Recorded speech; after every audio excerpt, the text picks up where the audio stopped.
خاص طور پر جمعے کے دن مسلمان بہت اہتمام کیا کرتے تھے لباس کا، خوشبو کا، طہارت کا۔ جو لوگ جمعے والے دن بھی اٹھتے ہیں اور جیسے پجامے میں اٹھے ویسے آ جاتے ہیں، منہ بھی صحیح کر کے دھویا نہیں دھویا، یہ اللہ اس کے رسول صلی اللہ علیہ وسلم کا طریقہ کار نہیں تھا۔ نبی کریم صلی اللہ علیہ وسلم باقاعدہ طور پر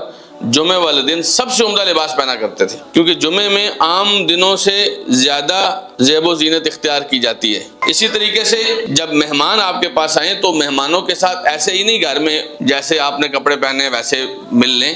بلکہ اگر مہمان دور سے آئے ہیں، خاص مہمان ہیں، تو ان کے لیے آپ باقاعدہ طور پر اچھے لباس کو اختیار کریں۔ ایک تو نا آپ کسی کے گھر مہمان بن کے جا رہے ہیں تب بھی آپ اچھا لباس پہن کے جاتے ہیں، یہ ہمارے ہاں عادت ہے، لیکن یہ عادت نہیں ہے کہ مہمان آئیں تو بھی آپ گھر میں اچھا لباس پہن کے تیار ہوں۔ اگر آپ کو پتہ چل گیا مہمان آ رہے ہیں اور مہمانوں کو بھی بتایا گیا ہے، آپ کسی کے گھر مہمان جا رہے ہیں تو کوشش کریں اس کو کوئی پیغام دے کے آئیں۔ اس سے کیا ہوتا ہے، جو میزبان ہوتا ہے وہ اپنے جو اخلاق ہیں، اپنی جو تیاری ہے وہ مکمل کرتا ہے۔ مثلا یہ کہ وہ اچھا لباس پہنے، گھر کی صفائی ذرا بہتر کر دے۔ نبی کریم صلی اللہ علیہ وسلم نے فرمایا آپ خود بھی گھر سے دور ہیں نا،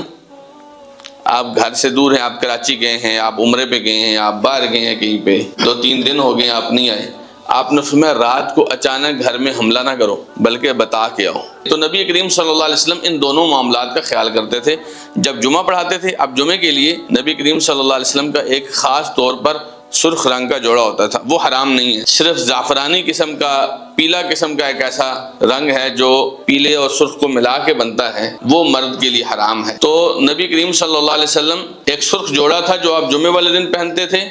اور وفود آتے تھے باہر سے، جب لوگ آتے تھے تو آپ ان کے لیے وہ جوڑا پہنتے تھے۔